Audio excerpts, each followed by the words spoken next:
Louis Blériot established France as a mecca for powered flight, but there were others. Gabriel Voisin, who in 1905 made the first manned flight in a box kite glider towed by a launch.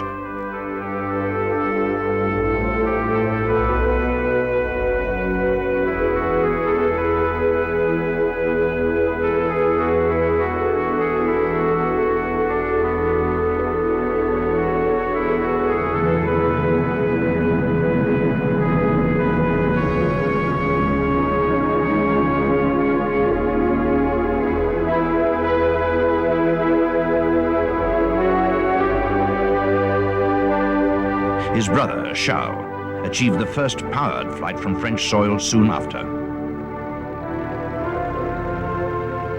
Henry Farman, first an Englishman, later a naturalized Frenchman, established the first internationally ratified world distance record, the 771-meter epic flight being made in a Voisin aircraft. The French pioneer pilot Hubert Latin made the first attempt to claim the Daily Mail £1,000 prize for the first crossing of the English Channel.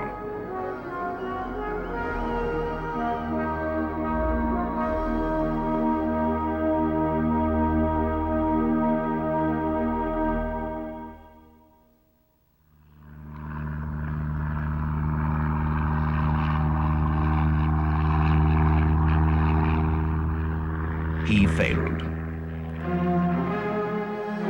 Indicative of the cavalier approach to flying, he was found later on top of the wreckage, floating in the channel, smoking a cigarette.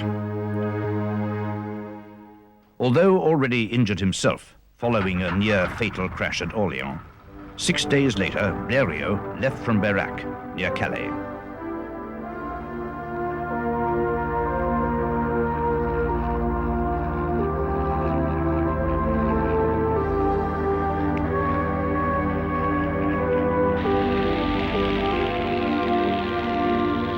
His crossing took a miraculous 32 minutes.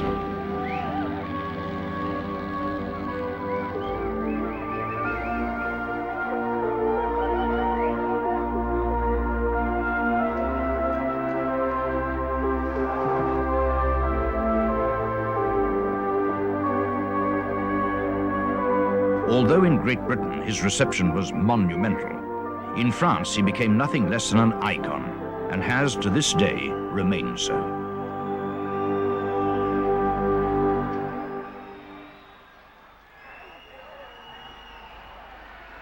France was now becoming a magnet for foreign aviators. Aviators like Samuel F. Cody, better known as Buffalo Bill, seen here at the first Paris Air Show of 1908. The Wright brothers made several appearances. Another American pioneer, Glenn Curtiss, also came, setting an 80 km/h speed record in an airplane of his own design. But there was a price.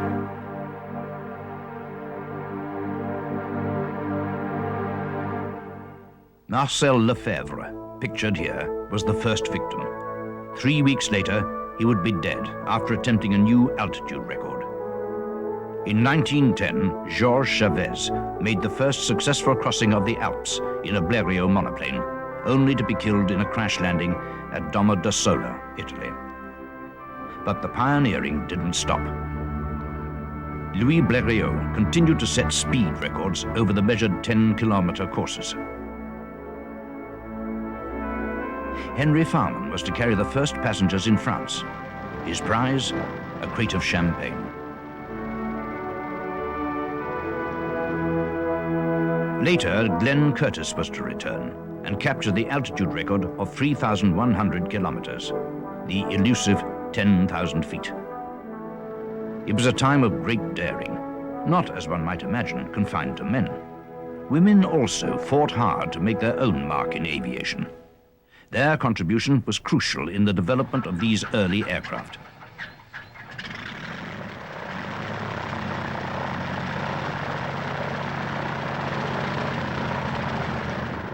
As aviation became more sophisticated, aeroplanes became airliners.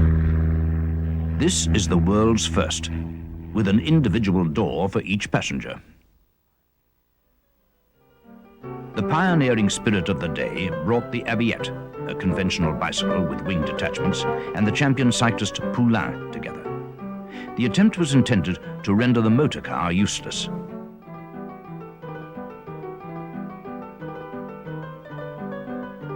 It jumped into the air once, to a height of 2 meters. But real innovation was to be maintained by Gabriel Voisin, who built the world's first float plane in 1912.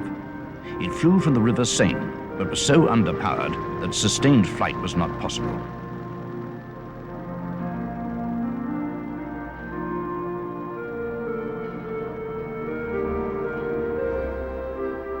A more powerful version soon followed.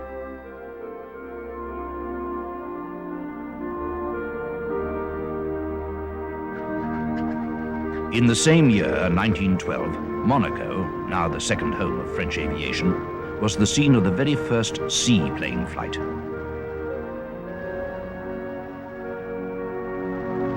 It was to be the leading edge of developments towards the crossing of the Mediterranean.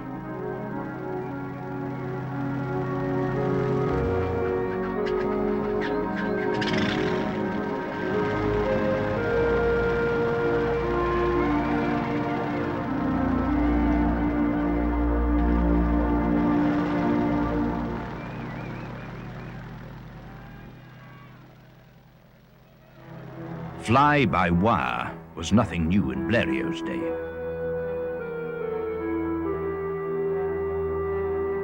This failed system for taking off from ships was test-piloted by Adolphe Pégoud.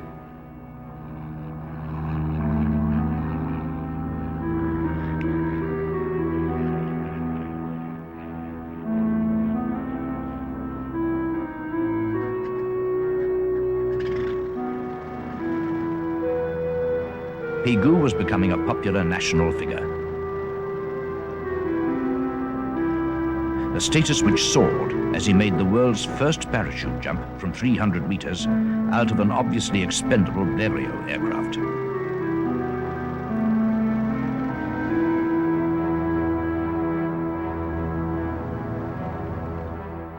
Following the tragic Georges Chavez, another French aviator, Boisset, flew across the Alps and lived.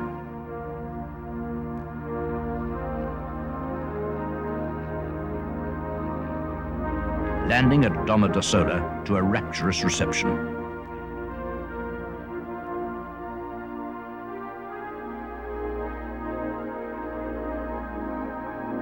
Adolphe Pégoud stole more headlines, creating the art of aerobatics.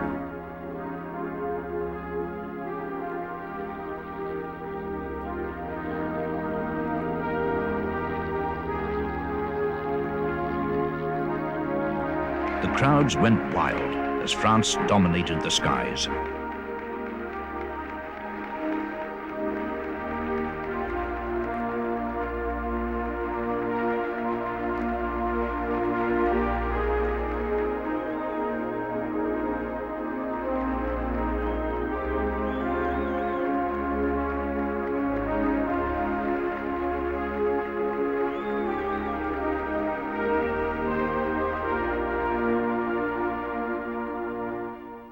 Marcel Dassault, then Marcel Bloch, would become the most conspicuous figure in French aviation in these years.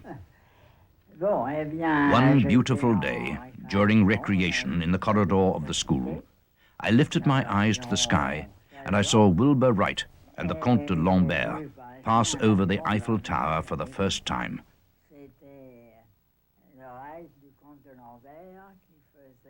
I had never seen an aircraft, but I understood that aviation was entering into my spirit and my heart.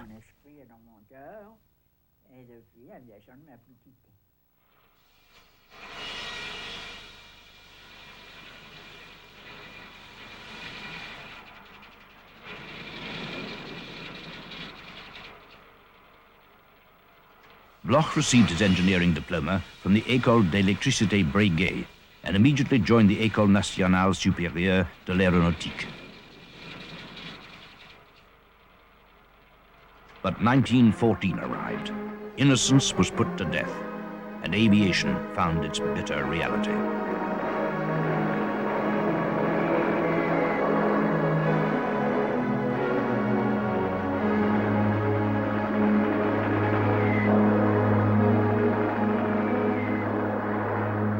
When the war came, my friend Henri Potez and I were appointed to assure the development of some sets of drawings and to coordinate the manufacture of the Caudron G3 reconnaissance aircraft, whose production was divided among 4 factories.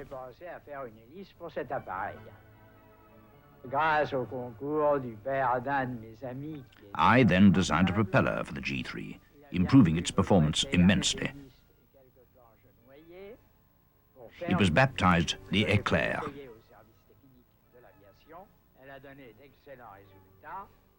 I knew the characteristics of all the aircraft constructed at that time. I followed them from the moment of their conception until the end of their development. I began a company with Henri Potez, and we offered the Army a fighter and a twin-seater reconnaissance aircraft. Eagerly accepted, by the war's end, 115 had been constructed.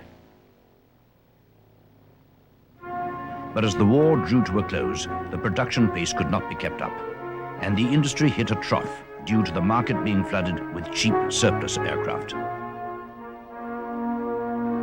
For 10 years, Bloch achieved success in real estate and construction, but as the dark decade of the 30s began, he once more returned to his dream.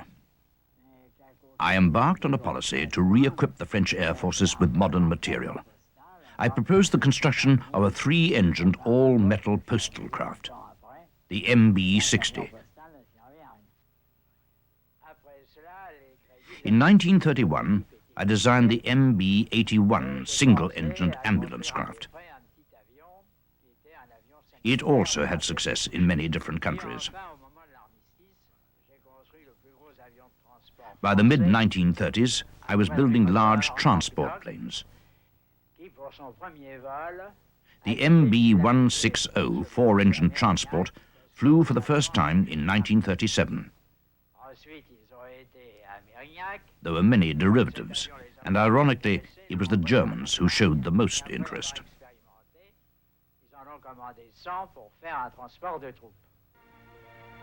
20 ans de paix ont permis à l'aviation de prendre une ampleur que ses premiers maîtres n'avaient pas soupçonnée.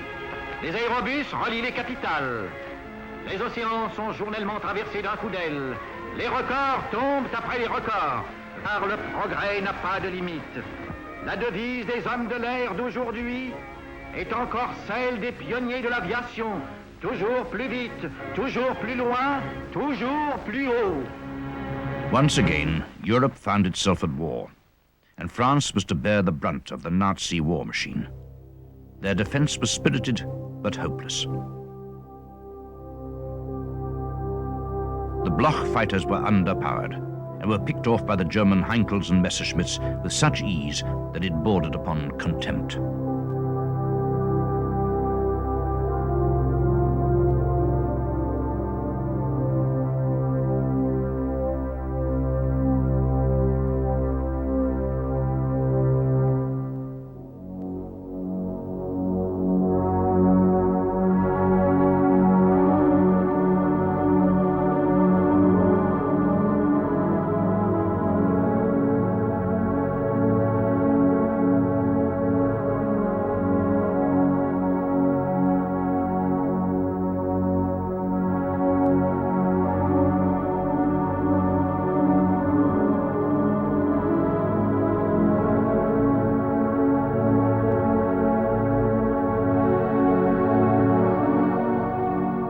When asked what the high and low points of his life were, he would respond, "The greatest time of my life has been my marriage. The worst time, without doubt, was the time spent in Buchenwald concentration camp." Marcel Bloch, being Jewish, was placed under immediate house arrest when France was overrun in September 1940. 4 years later, he was sent to Buchenwald. Though very ill, he survived until the liberation in 1945, avoiding the gas chamber by literally hours. In the camp, he made friendships with several influential figures in French aviation, and with help, he launched the Flamand, thus beginning again a new era in French aviation history. Bloch and his fellow survivors from the nucleus of the pre-war engineers believed their industry could be greater than before. Their dream was of a jet, but the Flamand, a simple military transport and trainer, proved to be the breadwinner in the interim period. Marcel Bloch's brother, Paul, had been a general in the French resistance. His code name was Dassault, and Marcel, as a mark of respect for Paul, and as a counter to the still prevailing feelings of anti-Semitism in Europe, adopted the code name as his own, and the name Bloch ceased to exist.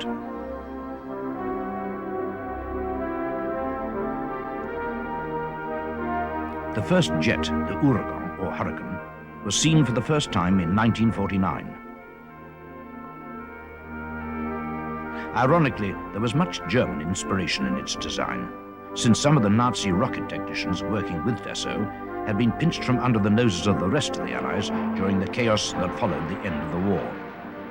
In retrospect, the Hurricane was of somewhat uninspired design when seen against later Dassault jets, but it was tough, simple, and was regarded by its pilots as an excellent aircraft to fly. With national confidence in Dassault, there now began a process of innovation and extrapolation, which became a Dassault philosophy.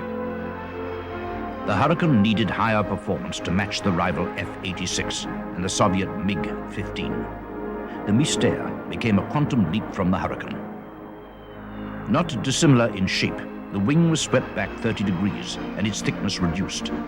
Flying for the first time in 1951, the new high-powered engines pushed the new design to the limit. The Mystère was so successful that they could still be seen flying with the Israeli Air Force and the Armée de l'Air as late as 1977.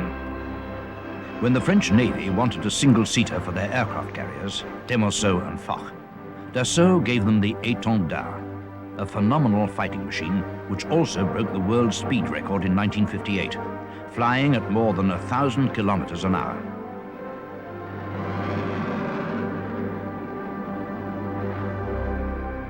But the Étendard, after distinguished service, came under stiff competition from another European fighter, the Jaguar.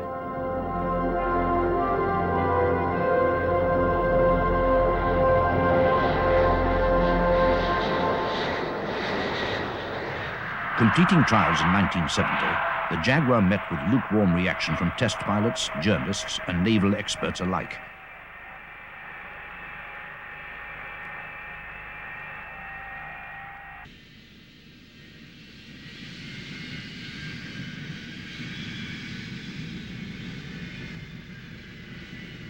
Dassault weren't slow to counter, after detecting a market ripe for exploitation. And the Super Étendard first flew in 1974. It had a more powerful engine, an American-based inertial navigation system, nose radar, and a weapons load increased from 900 to 4,500 kilograms.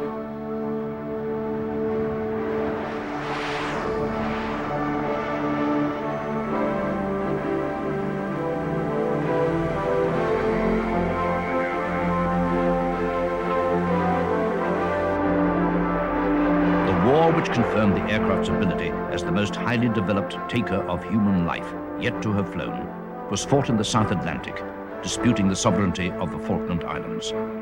Twinned with the appalling destructive power of the Exocet anti-ship missile, it put into profound doubt the viability of the British Royal Navy.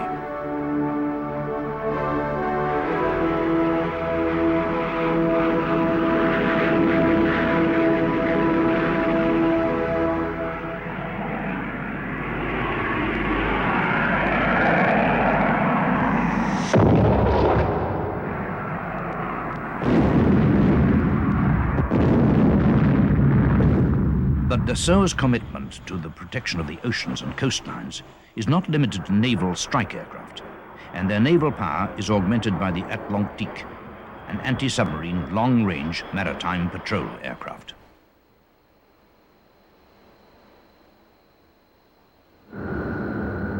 Its design stretches back to a NATO directive of 1959, and 30 years later, it's still in service with the naval forces of France, the Netherlands, Italy, and Pakistan.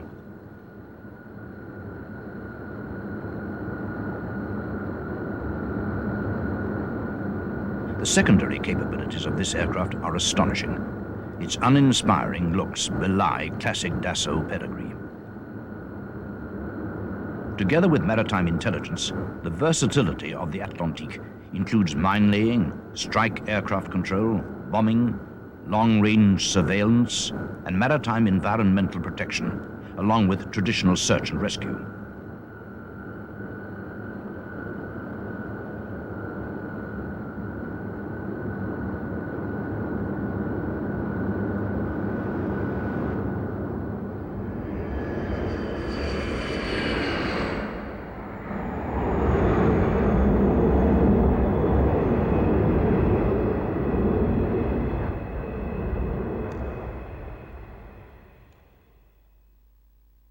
Marcel Dassault's dream of a powerful national air force to protect his country's liberty was, like so many dreams of other aviation pioneers across the world, turned black by the necessity of selling those same machines of freedom to the highest bidder, right or wrong.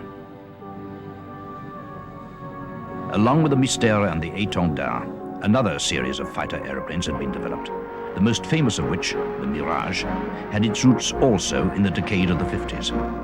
In all its variants, it would become the most renowned strike aircraft of the post-war period. The Mirage 3, with its revolutionary thin wing with leading edge swept at 60 degrees, first flew in 1956. Its large, low-pressure tires made it ideal for landing on rough, relatively unprepared airstrips.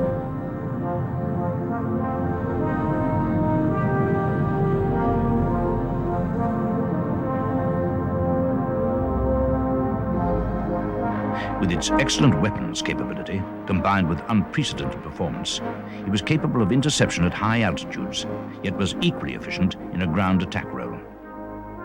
The formula rapidly turned out to be a huge success. On January the 30th, 1957, the Mirage exceeded Mach 1.5, and then for the first time in Europe, on October the 24th, 1958, a speed of Mach 2 was exceeded. The 3C followed, and with its main asset being versatility, it immediately became sought after by the air forces worldwide. There was nothing else on the market to compare with the new Mirage. In effect, it could be adapted, with few changes, to the roles of interception, tactical chase, bombing, and reconnaissance. But Marcel Dassault's obsession with the aesthetic qualities of his aircraft did, in some vital areas, result in lost sales. He insisted that bombs would ruin the perfect lines of his aeroplanes. So, primarily, they were not designed to carry any. But this was preceded in 1960 by an even more costly mistake.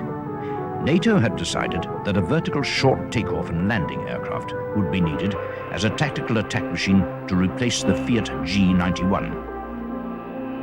Dassault, now under pressure from Rolls-Royce, who saw a possible market for as many as 10,000 lift engines, went ahead and built the Balzac. It was essentially a rebuilt Mirage 3. It had 4 RB-108 lift jets and a Bristol Siddeley Orpheus engine for propulsion.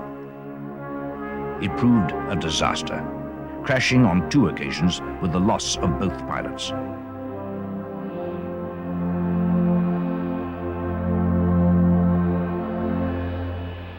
After this failure came a larger, and it was hoped, more definitive combat machine.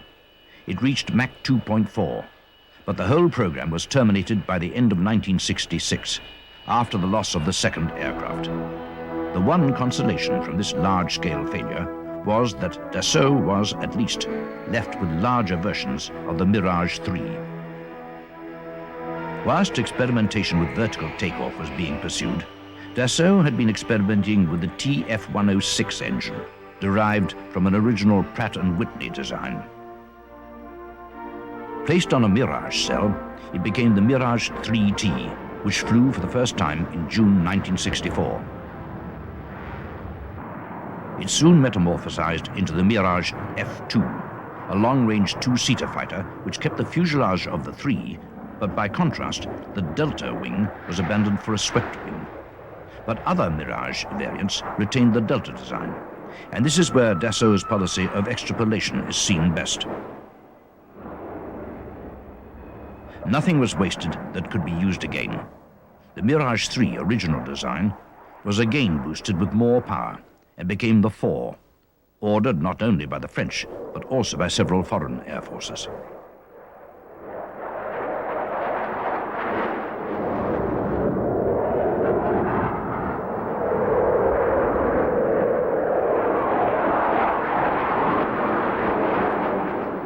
When asked why he built machines of war after his experiences in Buchenwald, he replied, "I did it for my country, for France, for her liberty."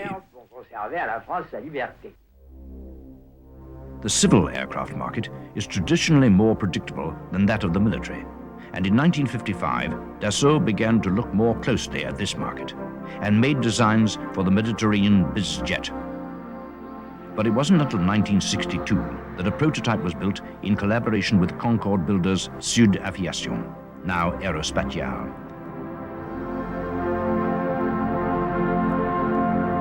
It was called the Mystère 20 and had a wing based on the fighter of the same name.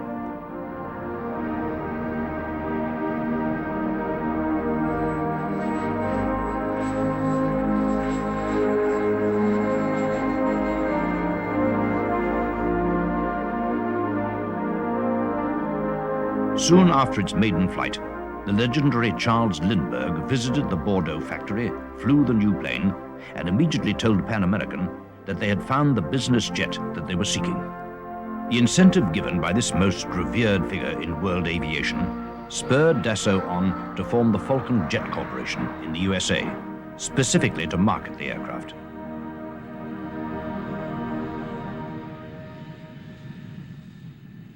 £4,200 of thrust powered the Mystère 20, which went into production as the Falcon.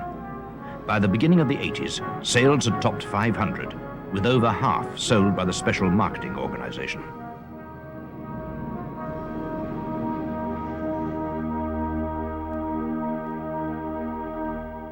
The Falcon has also been produced to suit various different, often more humanitarian roles, with interiors equipped for coast guards, freight, photography, crew training, navigation, and radar calibration, and as very effective aerial ambulances.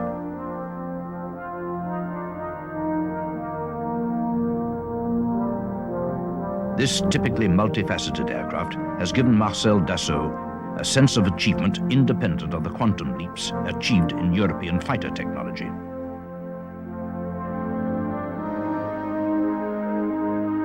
There are now several versions of the Falcon 20. The Series F is a high-lift version, whilst the Series G has the highly efficient Garrett Research fan engine. The Falcon 10, though smaller, is faster than the 20. In fact, it is one of the fastest of all executive aircraft, yet maintains the same long range, around 3,560 kilometers, as its larger brother.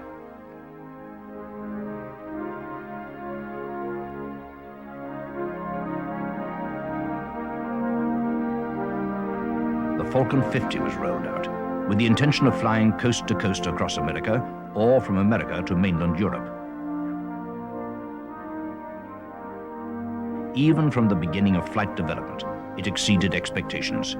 And after a supercritical wing was fitted, its 3 turbofan engines powered the aircraft to Mach 0.83 at an impressive 30,000 feet. Not surprisingly, this jet will be developed, extended and refined well into the next century. Yet in another area of civil aviation, there has been failure for Dassault. The Mercure, a competent passenger airliner, was beaten by the Boeing Corporation's vast experience. It was another French-inspired project, the Airbus, that would carry the European flag forward to challenge American domination in this field. Bernard Ziegler of Airbus Industry. Well, somewhere by the 1950, 60, it started to be absolutely clear that a kind of monopoly in civil aviation was developing in the United States. And it started to be obvious that the Europeans will not survive if they were not able to bring together their forces. The first good example was the Concorde. It was most probably a project slightly too ambitious, but it was a first example of what the European Design Office were able to produce if they were able to bring together their team. The next step was Airbus. Slightly smaller than the DC-10 and TriStar, the Airbus is unusual when compared to other wide-bodied aircraft. The A300, twin-engined, powered by two General Electric turbofans, generates over 50,000 pounds of thrust. The seating capacity ranges from 251 in mixed class to, if necessary, 336 in the high-density 9 abreast layout. It is a thoroughly international product, with French, German, Dutch and Spanish partners, each working with government backing. In Great Britain, Hawker Siddeley designs and builds the wings, still the most advanced design in service, but built without government support.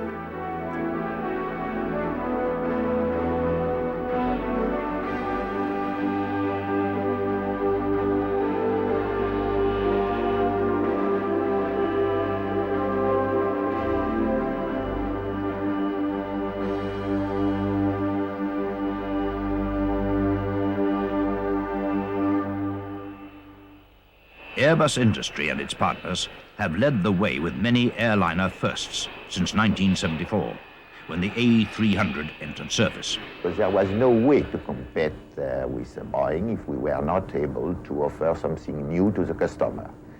And this something new, obviously, is new technology.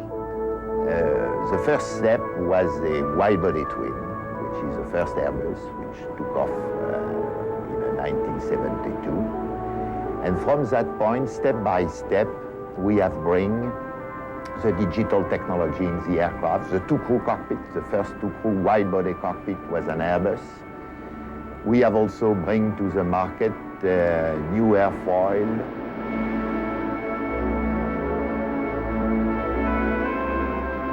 It was the first twin-aisle two-engined aircraft, the first to use a Category 3 automatic landing, revolutionary composite materials, fly-by-wire slat and flap controls. The list of firsts was looked upon with envy from across the Atlantic.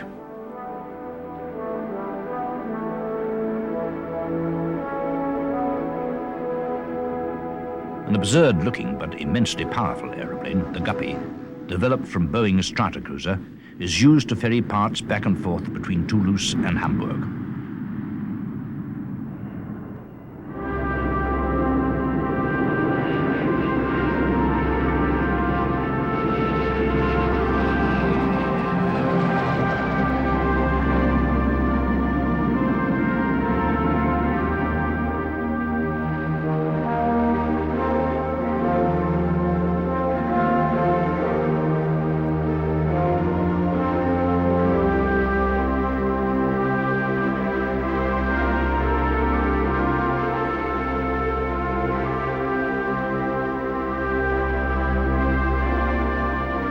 It was the first airliner, and remains unchallenged, to use carbon fiber in mass production of major elements, including the fin, and plans are afoot to make the tailplane in the same manner.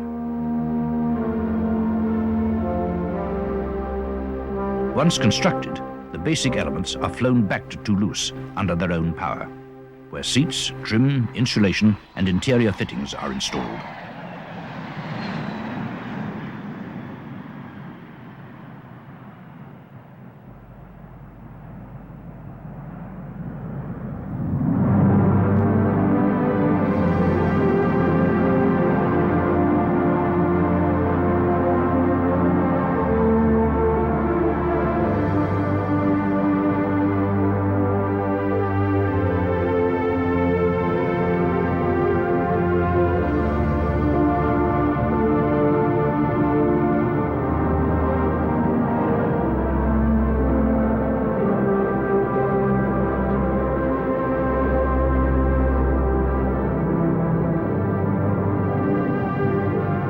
The epitome of Airbus high-tech leadership is the computer-driven fly-by-wire controls built into the A320, improving safety by giving pilots greater control of their aircraft without exceeding set limits.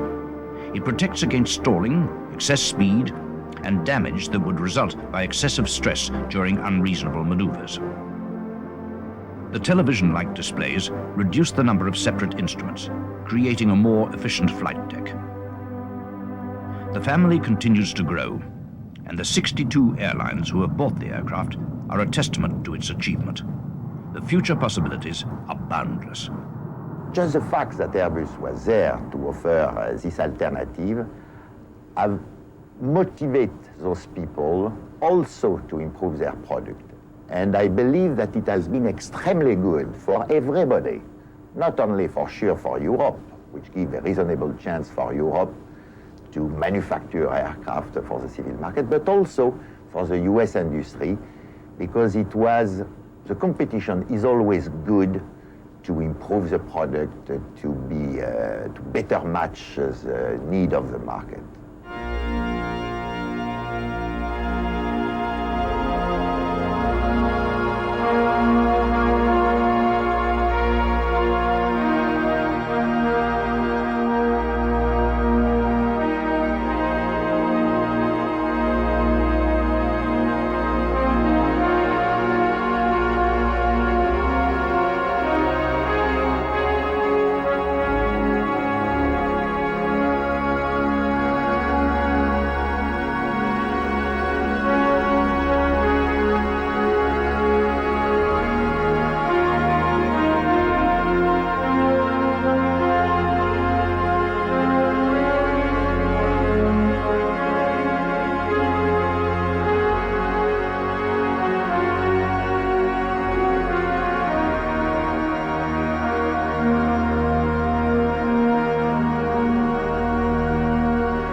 Fighter development seemed to mark time at Dassault during the mid-70s, but the Mirage 4000, and in particular the 2000, remedied the situation in the 80s.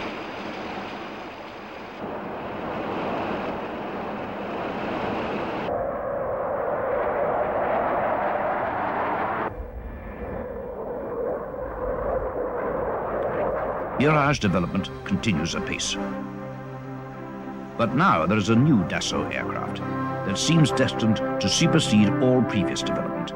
Its name, Rafale.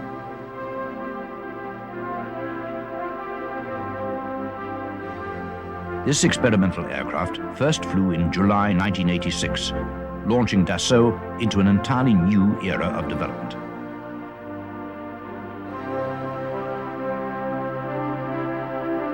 It was new in every respect: new engines, new electronics. But for Dassault, the company, it involved yet more risks if the play made by them and the French Air Force to remain at the highest level in a world market was to succeed.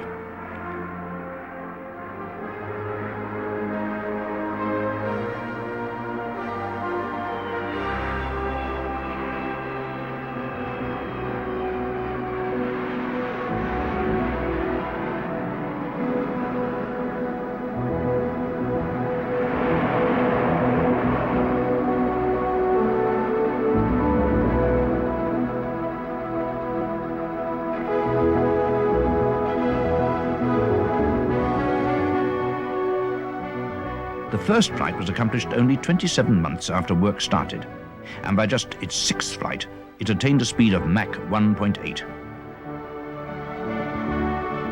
When asked why so fast, Marcel replied, "Simply, we are used to this type of working, but it wasn't managed in one day. We've been working on combat aircraft for 40 years, and we've had the luck of building 91 prototypes. Rafale is the 92nd. And the result of concentrated know-how of design teams who simultaneously remained unchanged while being constantly renewed with fresh blood."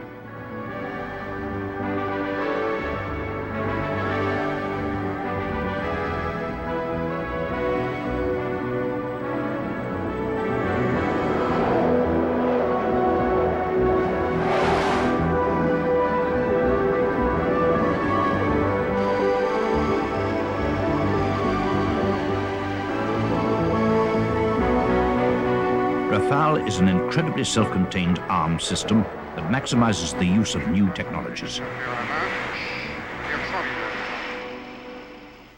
The company, since 1931, had been led by the same man. But now, as the Rafale was unveiled, he died. Marcel Dassault was never to see the Rafale fly. The industrial success of Dassault, the company, is directly attributed to the innovative qualities of Dassault, the man. He had seen aviation through from the start, from the Wright brothers circling the Eiffel Tower to Europe, and in particular France through the Ariane project, ascend to the heavens.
It has been considerably less than a century since these pioneers risked their lives to make flight possible for the ordinary person.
These antics, which now, through the medium of film, look slightly absurd, gave us legends. Louis Blériot.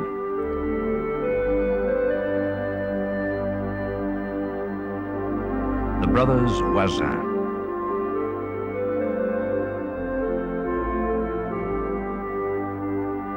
There was failure, even death, but the eventual conquest and domination of the skies was inevitable. Unstoppable.